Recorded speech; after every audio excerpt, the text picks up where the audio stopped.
தமிழர்களின் பாரம்பரிய வீர விளையாட்டான ஜல்லிக்கட்டு பொங்கல் திருநாளை ஒட்டி பல்வேறு மாவட்டங்களில் நடைபெற்று வருகிறது. இதனிடையே 3 ஆண்டுகளுக்கு பிறகு கோவையில் ஜல்லிக்கட்டு போட்டி நடைபெற உள்ளதாக அறிவிக்கப்பட்டுள்ளது. கோவையில் வரும் ஏப்ரல் 25ஆம் தேதி LND பைபாஸ் அருகே உள்ள செட்டிப்பாளையத்தில் இந்த போட்டி நடைபெறவுள்ளது.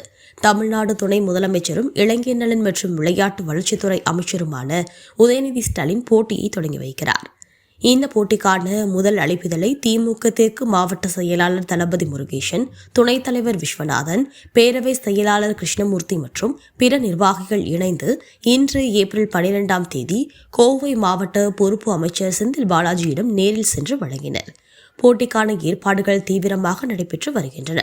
மதுரை, தேனி, திண்டுக்கல், தர்மபுரி, சேலம், கோவை உள்ளிட்ட மாவட்டங்களில் இருந்து 800க்கும் மேற்பட்ட காளைகள் மற்றும் 500க்கும் மேற்பட்ட காளையர்கள் பங்கேற்க உள்ளனர். வெற்றி பெறுவோருக்கு தங்க காசு, வெள்ளி காசு உட்பட பல பரிசுகள் வழங்கப்பட உள்ளன. பார்வையாளர்களுக்காக கேலரிகள் அமைக்கப்பட உள்ளன என்பது குறிப்பிடத்தக்கது.